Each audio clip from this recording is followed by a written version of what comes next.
IVM. This week's episode of the Edges and Sledges cricket podcast is brought to you by Storytel. Storytel is a website where you can access ebooks and audiobooks to listen online, on the go, however you want, or of course read on your e-reader. And for the duration of their sponsorship of the show, we're going to be recommending a new book to you guys each week, as we've been doing for a few weeks now. The book I'm recommending this week is available as an audiobook, and it's called Federer and Me, A Story of Obsession. It's purely a fan narrative about his obsession with Roger Federer. He goes through and relives some of the iconic matches, the rivalry with Nadal, some of the toughest defeats, etc. It's really well put together. It's nicely written. It's funny. It's kind of lighthearted. And of course, as a fans podcast, we wanted to make sure we always see what is out there by other fans of other sports. So again, it's called Federer and Me. And if you listen on Storytel and visit the URL storytel.com/IVM, you get a 30-day free trial instead of a 14-day free trial. Again, that URL is storytel.com/IVM. So go check that out and enjoy this week's show.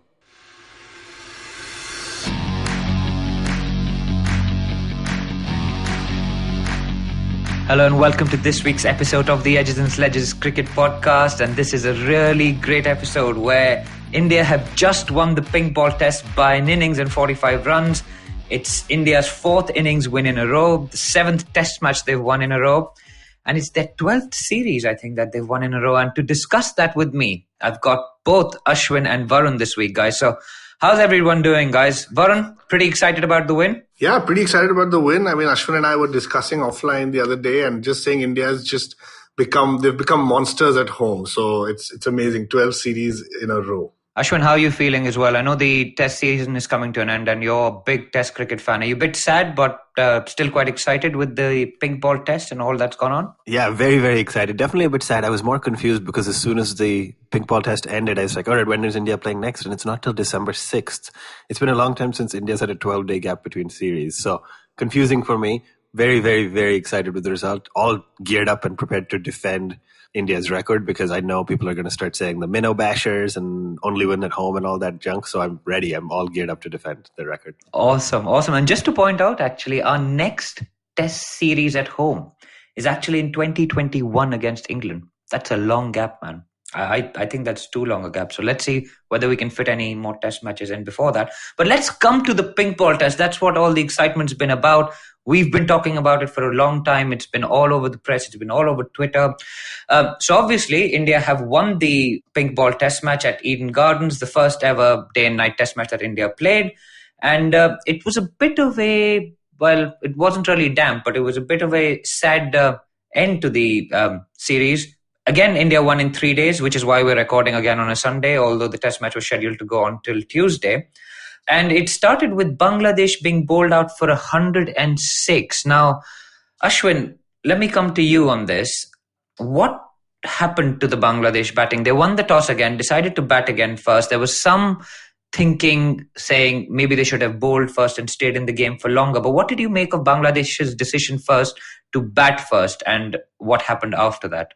Yeah, I think it's a little bit tricky. I think it's hard for new captains to the pink ball format or to the day-night format, rather, to gauge whether it's easier to bat first or bowl first, right? Conventional test match wisdom says, although the ball swings around early morning, you'd like to bat because you don't want to be batting fourth. I think if you weigh in the fact that you're starting at, 4 p.m. in the afternoon? No, 1 p.m., sorry. They started 1 p.m. local time. It seems like the conditions should be favorable to bat, right? Afternoon sessions are usually the best to bat. So despite the new ball, I'd understand the logic to win the toss and bat first. They did it the same thing last time in the first test match and lost in a very similar fashion. I'm hopeful they don't come out complaining that the toss worked against them because they won both tosses in this series.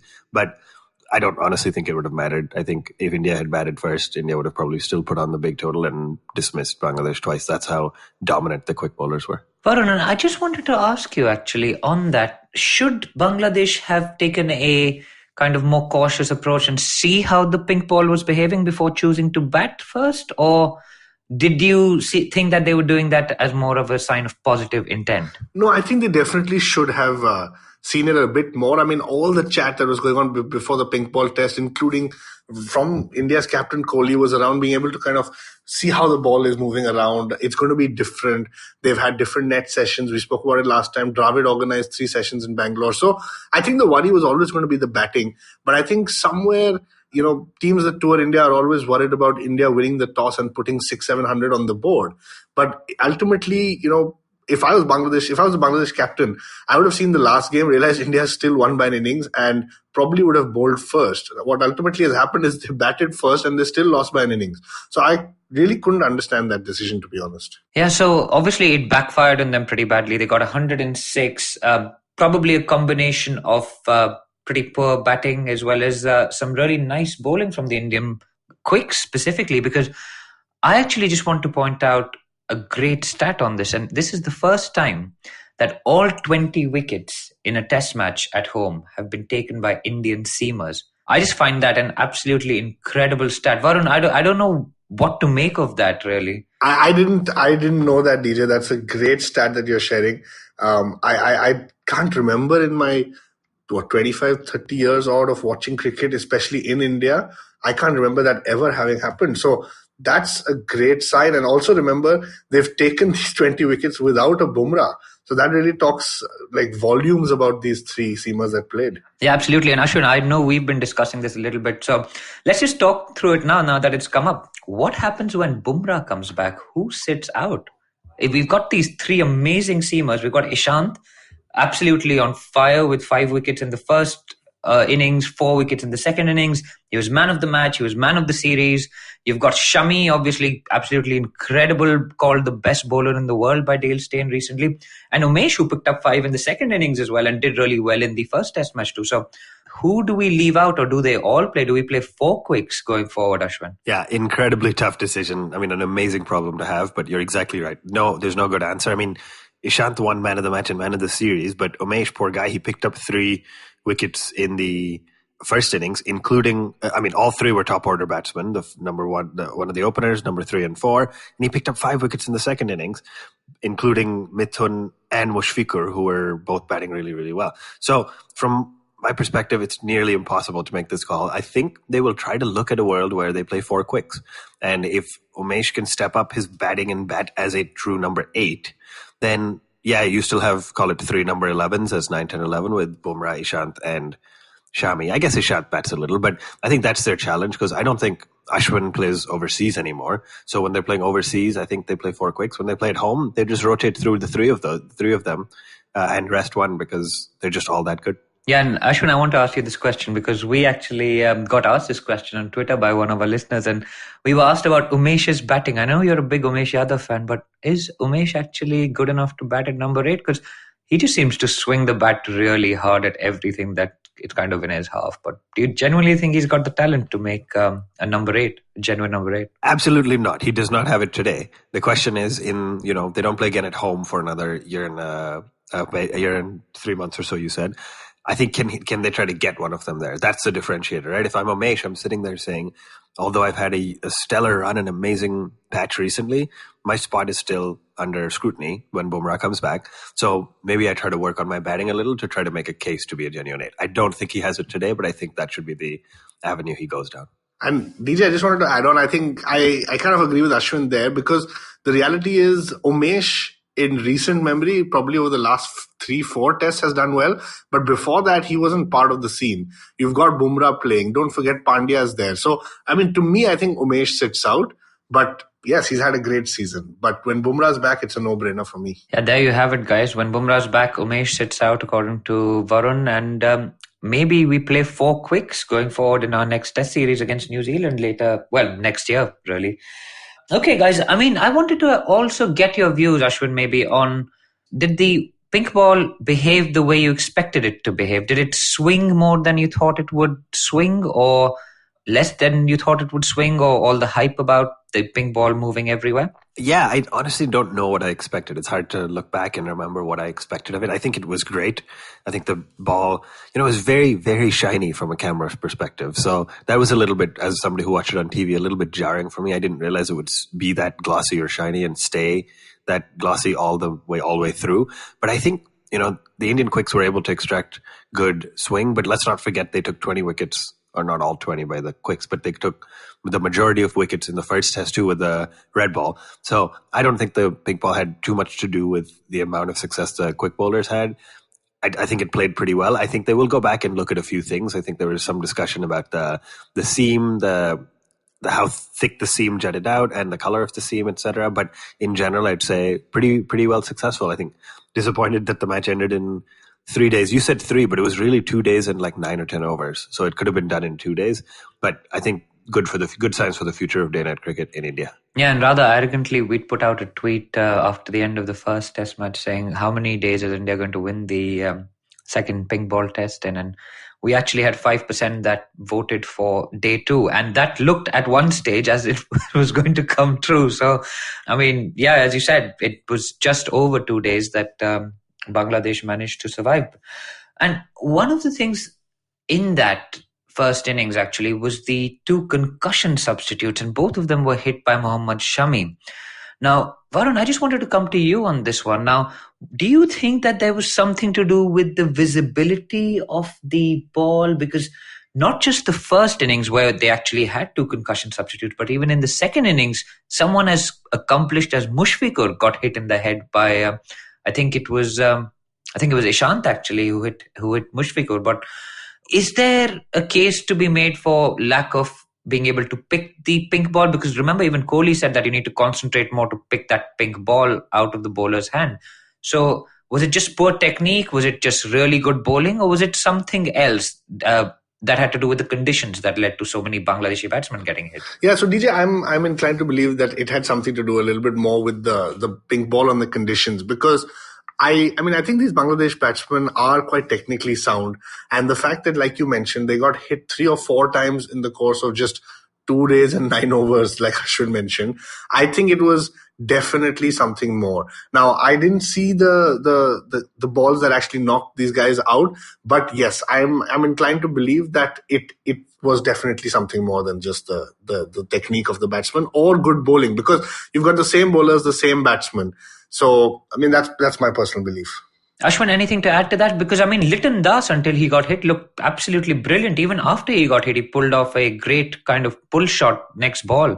So, I don't know what you thought about that. Was there a visibility issue? Because it looked really murky kind of towards the end of the Bangladeshi innings on day 1. Yeah, it's tough to say, honestly. And from watching the 2 bouncers, I can't speak for the visibility per se. I think Varun suggested pretty correctly that maybe there were some issues because they're technically pretty sound.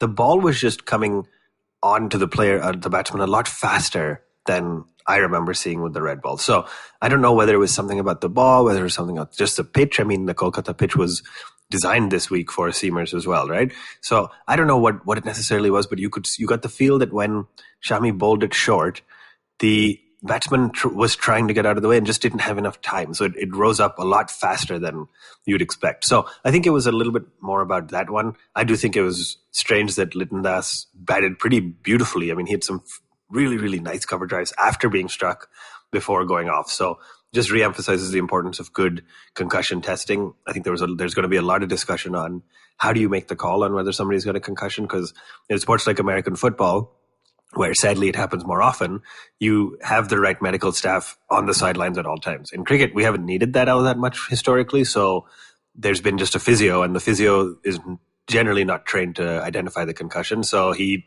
spoke to Litton Das, said, yeah, probably good to go. But so that'll probably be something the cricket world has to stew on a lot. But my gut to answer your question is the ball just came onto the bat a lot faster than they expected. Yeah, very interesting you drew the parallel to American football, because rugby as well over here actually has the rule that if you've had a head injury, you've got to conclusively prove that there isn't a concussion for the player to come back on. And what often happens is where we saw with someone like Litton Das, adrenaline apparently takes over immediately after you get hit and you feel fine then. But once that adrenaline drops and you go back into a normal state, that's when the actual effect of the concussion is felt. So even someone like Steve Smith wanted to go back and bat again, but it was, the Australians are a lot more careful, of course, with the unfortunate incident that happened a few years ago there.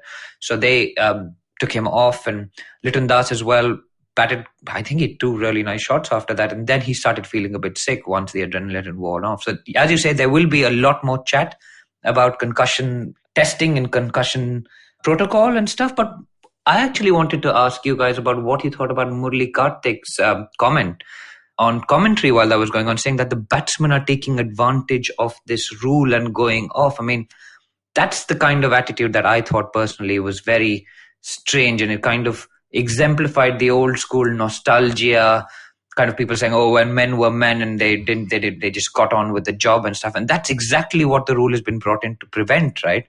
I don't know, Varun, do you have anything to add to that? Yeah, so DJ, I was hearing Sunil Gavaskar. I actually didn't hear Murali Karthik, but Sunil Gavaskar was saying the same thing, that when I played, there was no even grill on the helmet, and same thing, kind of men should be men and take it and continue to move on. But I think there are lots of debate around this concussion rule. Some people say it fires up the bowlers even more because now they know they can do it.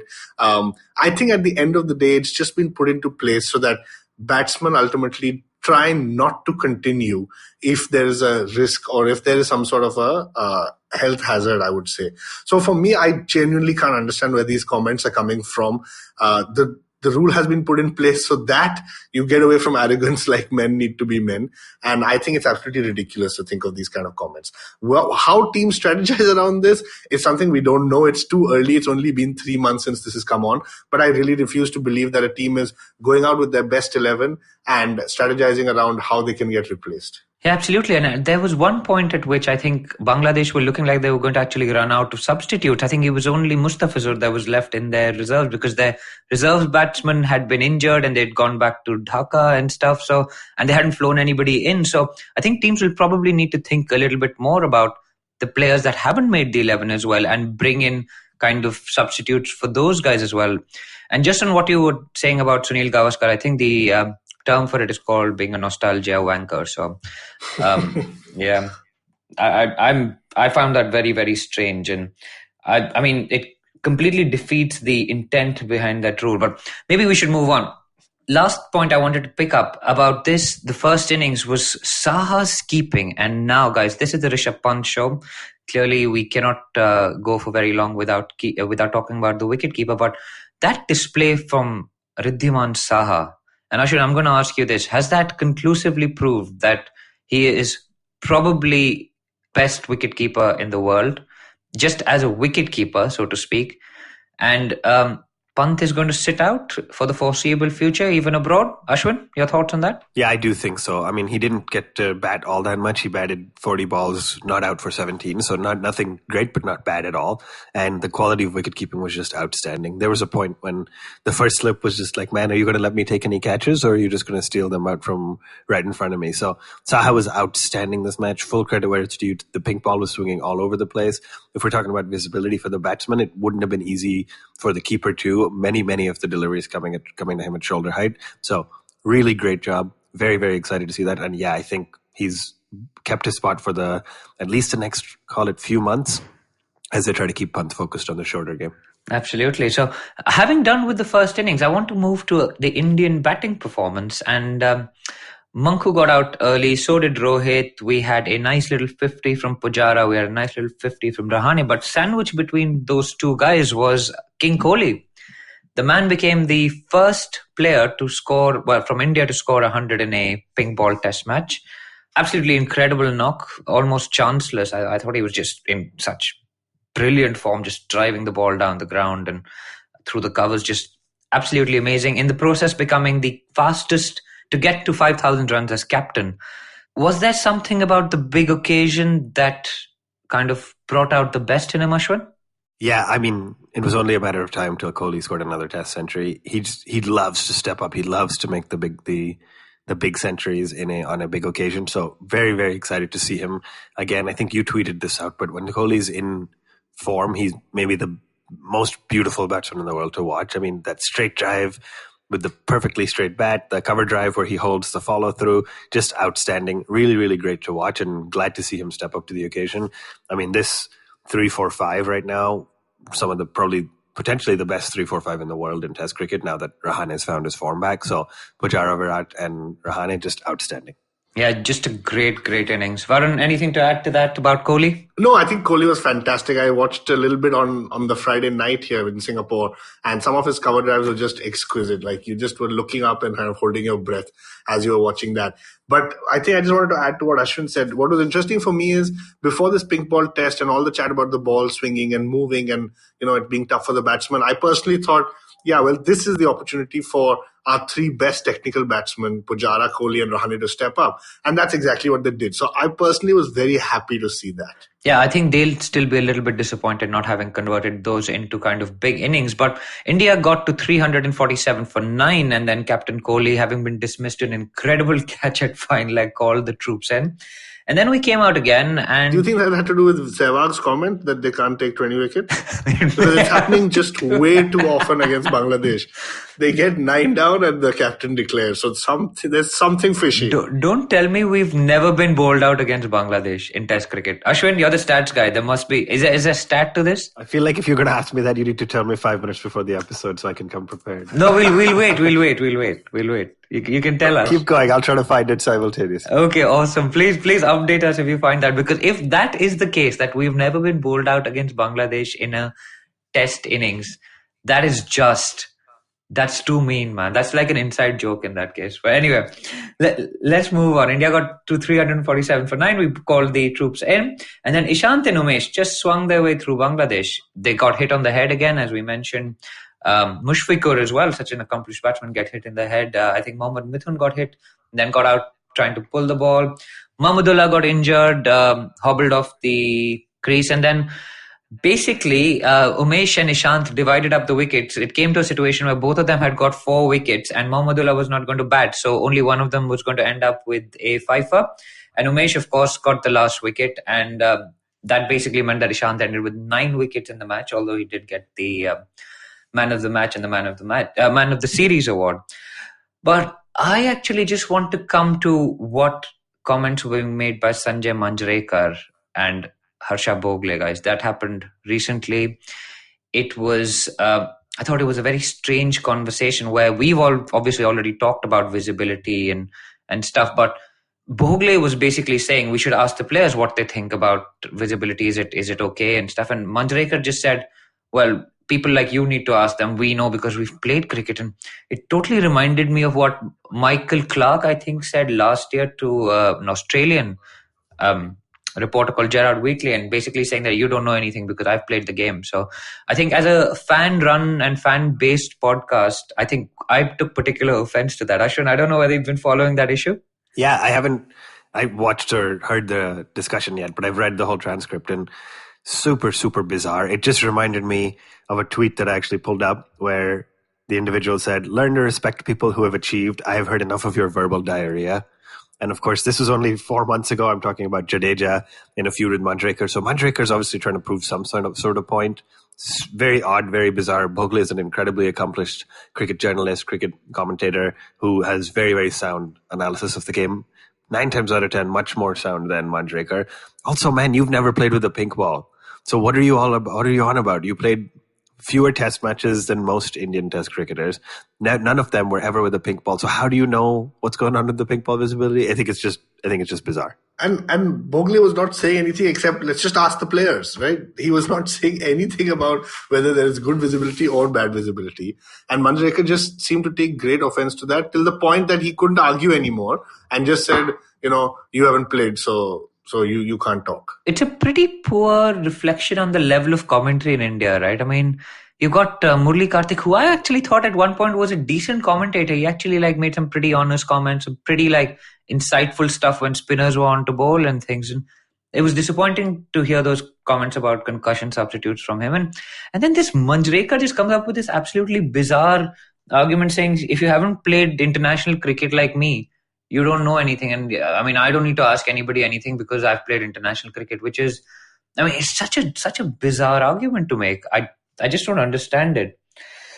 Anyway, guys, I think that's riled us up a lot because as people who sit on the outside and talk about the game and love the game and are passionate about the game, I think Harsha Bhogle is one of the people that we actually really look up to as somebody who's may not have been a ex-cricketer or an ex-international cricketer, but is respected within the game.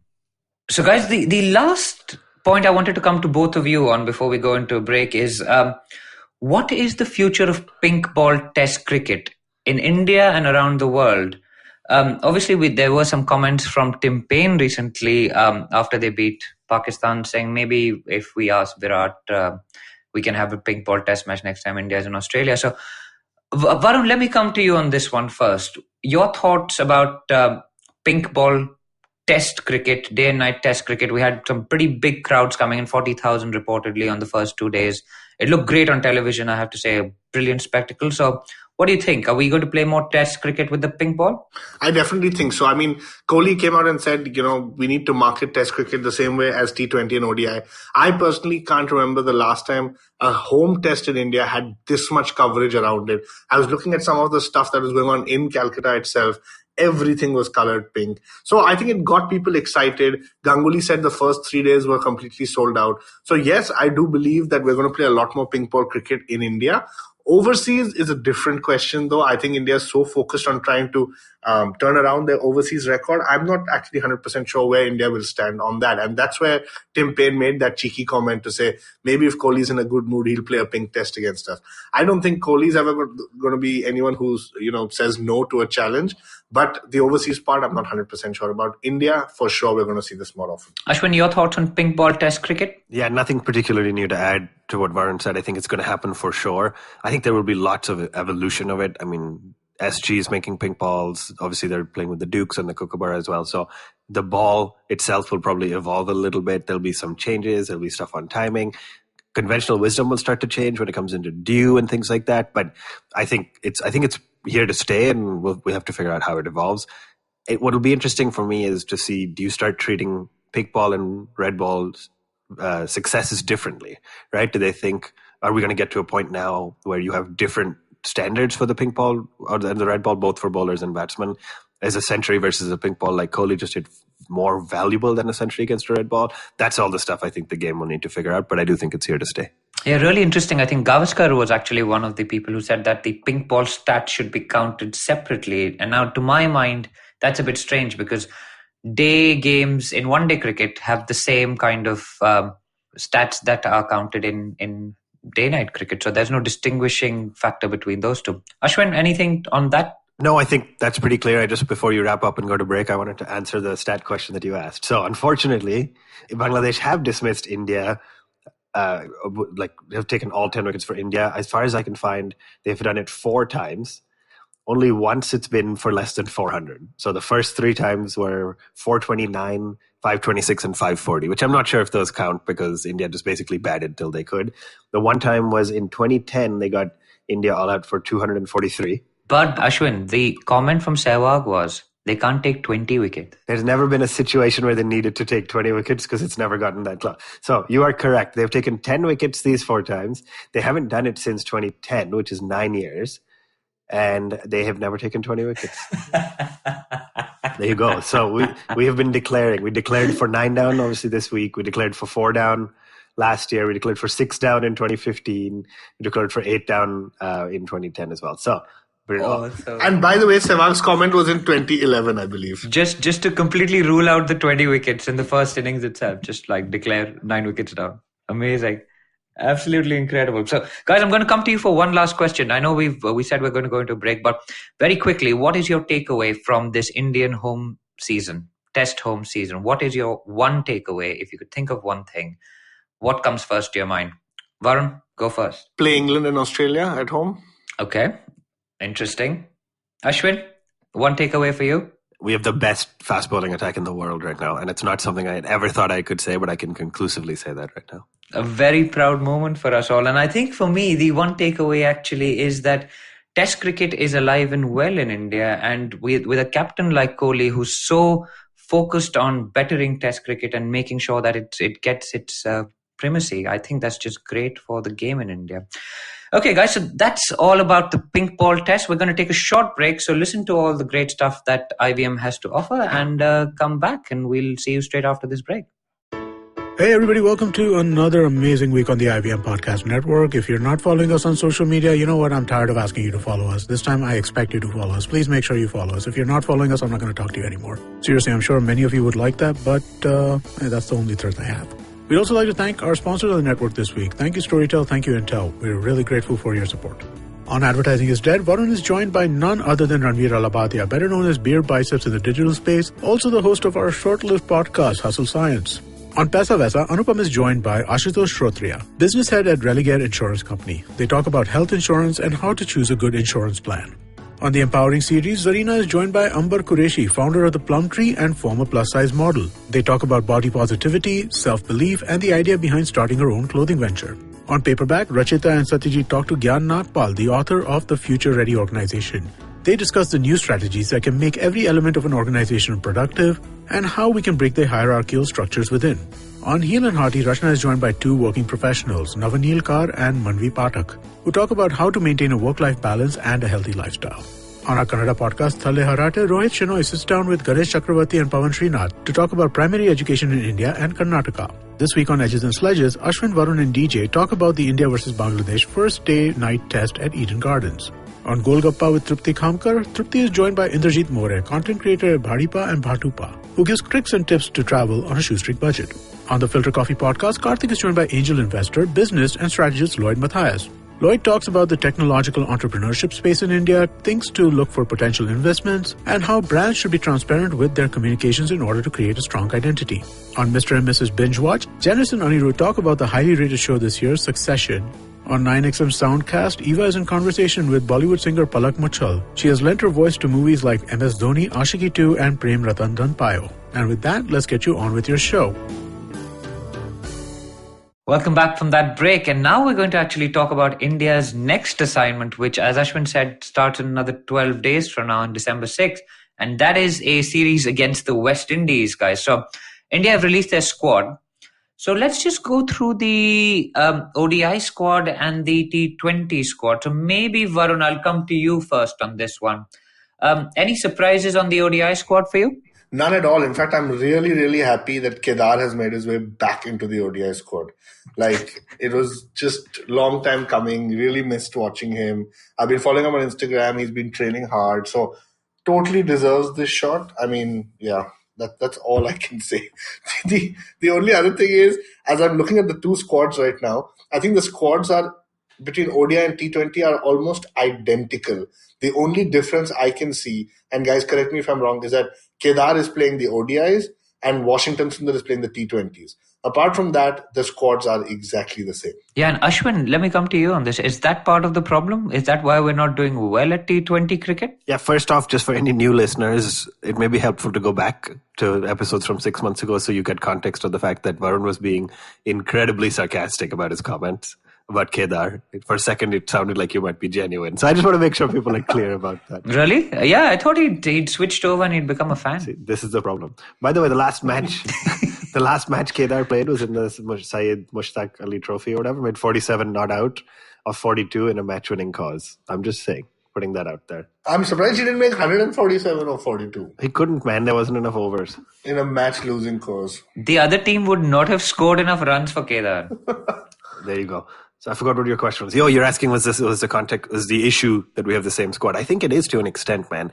But I think now this West Indies series is 11 months out of the World Cup.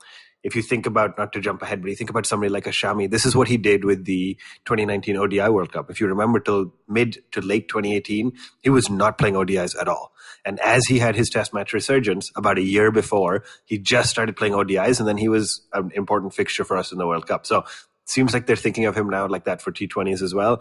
Doesn't quite have the same domestic or IPL record in T20s as he did in ODIs, but I think they see, we've talked about this on the show before, they see the T20 game as an extension of the ODI game, whereas the successful nations of England, West Indies, etc., see it as a different format with different players who have different skill sets. So that's going to be really interesting to see how it shakes out. Ashwin, I just wanted to ask, I mean, the way I see it, India has actually experimented a lot with the T20 side. Personally, I see this as a very positive move where they're realizing that I think the idea is to give the guys experience.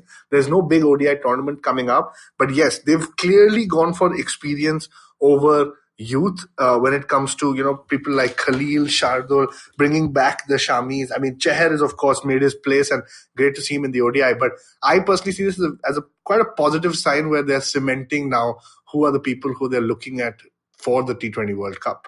So are you saying that we're using the ODI squad as a way of fine-tuning our T20 squad for the T20 World Cup? I mean, to be honest, DJ, the way that this squad is placed, and I've got it open in front of me, it's exactly the same squad. And I personally haven't seen that for a long time. I mean, there's no Krunal Pandya even in the T20. So personally, I do think India is now probably starting to narrow down, whereby they've seen that, before the ODI World Cup, we had this huge problem of a couple of slots, and we continued that too late into the tournament, where 1 month before, suddenly all of us were like, Vijay Shankar is going to play number 4 in the opening game. And none of us had any idea about that 3 months prior to the World Cup. So I am seeing this as honestly a very positive sign. And I do think they're trying to use this to streamline the number of players they have and give them as much match practice as possible. I could be wrong, but that's what my gut feel is. Okay, awesome. And Ashwin, I know we went through the whole exercise of the last squad, right? We kind of went through every player and we talked about whether they've done their chances harm or good. Now, Varun's already mentioned Krunal Pandya being dropped. Was that surprising for you a little bit, perhaps? Honestly, not at all. He had a very, very middling to bad series, honestly, against in the most recent couple of T20 series, both actually. So I think not a surprise. I think disappointed. I think you have actually been really clear on the show that Krunal and Jadeja play the same role, and they do not both belong on the 11. And I think they tried the Krunal experiment, to see if he can bat a little bit higher and add more with the bat, and it didn't quite pan out. So not a surprise. I mean, disappointing for him because he's got a great IPL record, and that's what he's going to look to do, is have another rockstar IPL and try to put up a performance that makes it hard to leave him out after this spring-summer season before the World Cup. Yeah, and I mean, we're not going to go into Khalil because you know my thoughts on that, and we're not going to talk about Shardula either because I know your thoughts on that. But the guy I do want to talk about, and it's someone who came up, and we disagreed a little bit amongst the three of us actually, where I think I said that Samson had improved his chances by just sitting on the bench in the last series, and you kind of agreed with that, but Varun didn't agree with that. But he's now been dropped without playing a game in the last series. So, Varun, let me come to you first on this one. Now, why have we dropped Sanju Samson from this squad? I don't know, man. To be honest, it's not fair. I was pretty upset when I saw that Samson has been dropped, and it just makes no sense to me. Don't lie.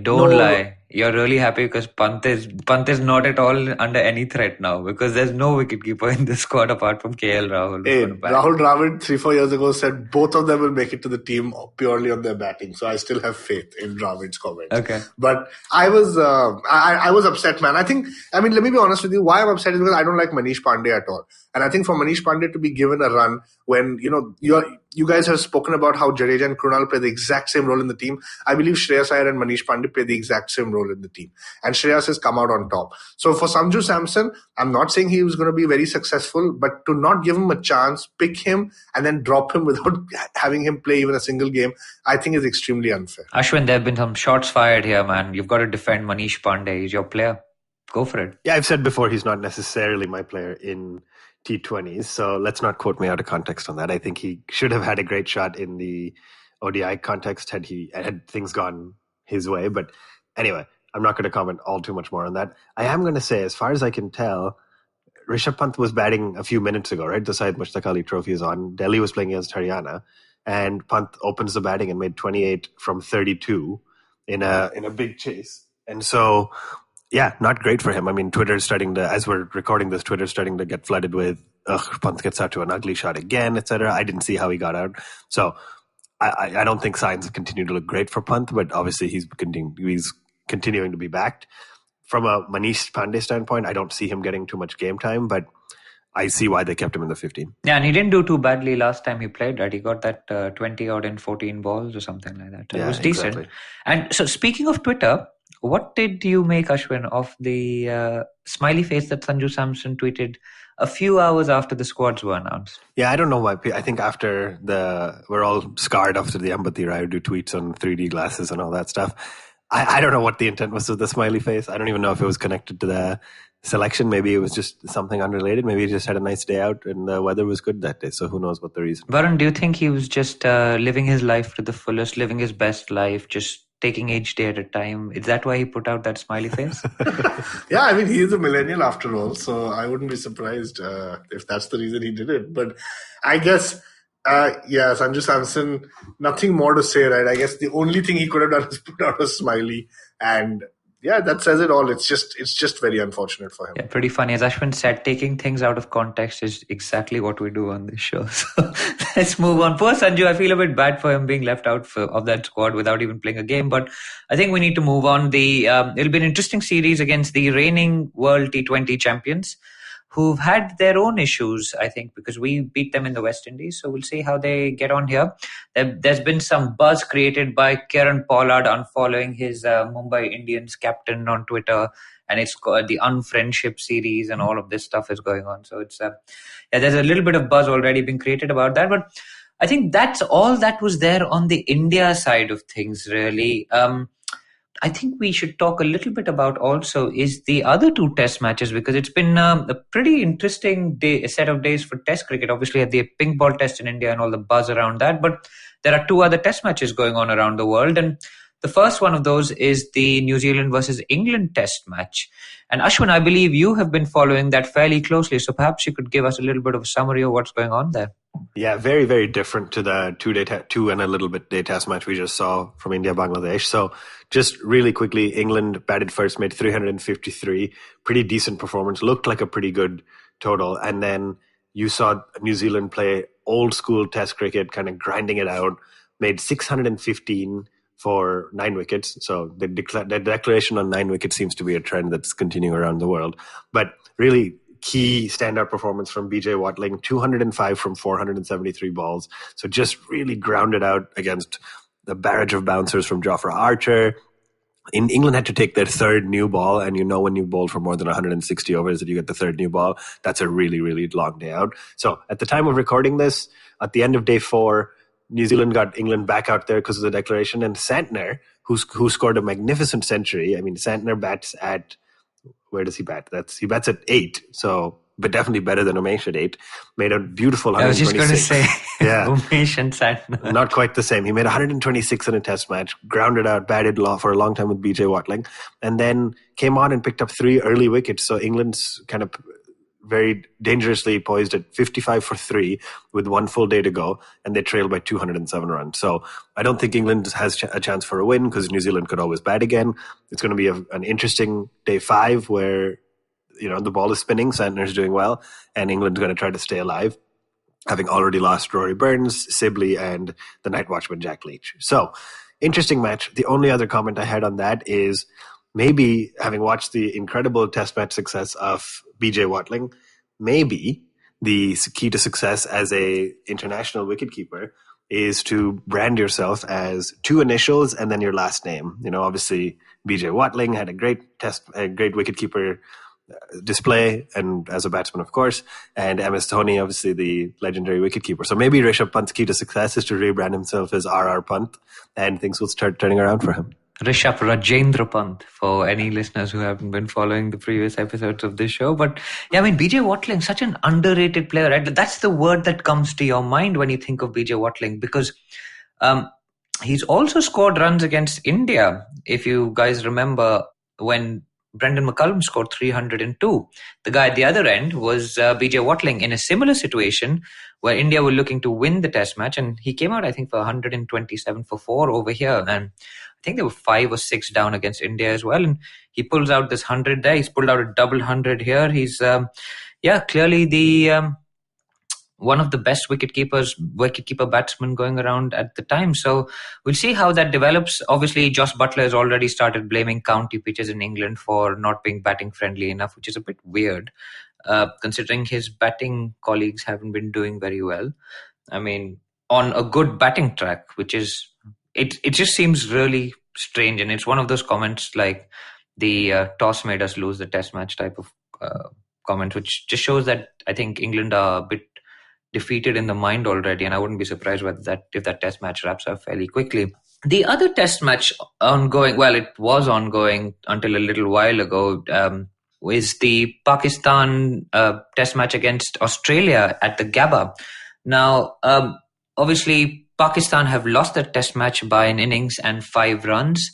Babar Azam scored a nice 100 there. So it was a nice weekend for people who enjoyed test batting. You had Kohli score 100. You had Babar Azam score 100. You also had David Warner score 154 and Marnus Labuschagne score 185. So lots of big scores. Obviously, BJ Watling we've spoken about and Mitchell Santner. So lots of runs and pretty nice looking runs actually all across the board. So yeah, that test match is already over. Pakistan have already lost. And what is it with Pakistan, Varun, that means that they don't do well in Australia? I mean, there was obviously all the chat about Naseem Shah, the 16-year-old making his debut, which, I mean, I think it's highly suspect about him being 16 because we saw a clipping where he was 16 3 years ago, but we're going to ignore all of that.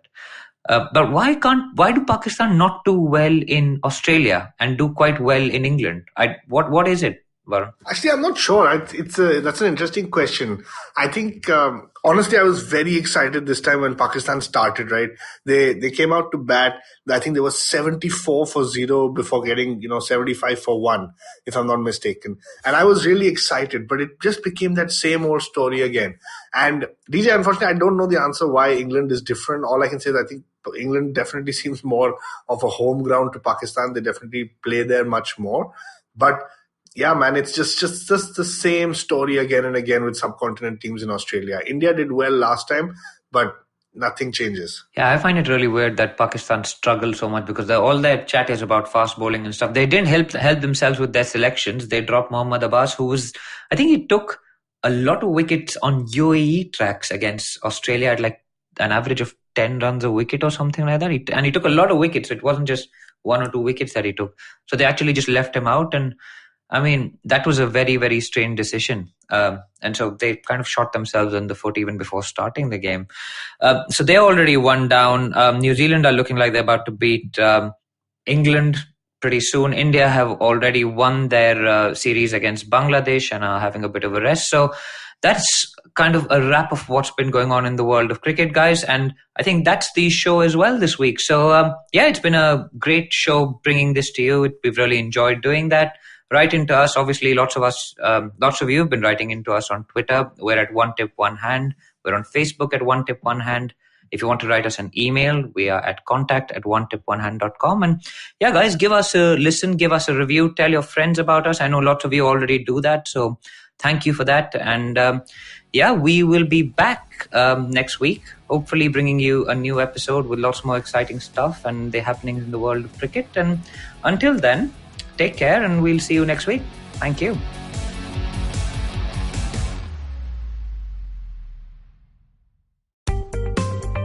Hi, my name is Anupam Gupta. I'm B50 on Twitter. I am the host of Paisa Vaisa, the show that talks money.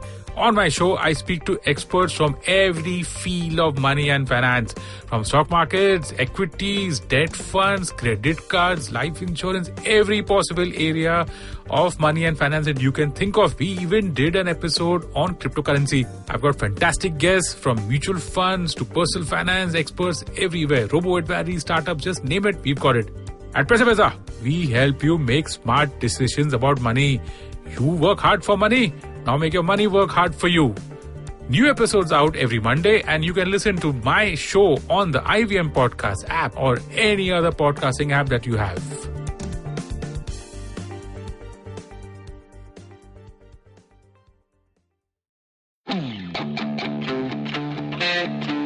What do we have to do? Welcome to What a Play, you guys. This is the favorite sports podcast of several sports persons such as myself, Dudeja and Mikhail, who also happen to be the hosts. Yes, you should definitely listen to our podcast for our take and quite a uninformed but hilarious take on sports every week. We give out awards, we discuss what happened in the world of sports, and we take breaks as well. We come up with jingles and sound effects on the go. So you should definitely give us an example of a sound effect, Dudeja. Bolo Matthew Vade. Yeah, tune in for some of that, bro. You can catch us on the IVM network every Wednesday on the go. On the Wednesday, in the Wednesday. Yeah, Wednesday, What a Player. What a Player W, Wednesday W. Wow. Wednesday to Wednesday, What a Player, Matthew Vade.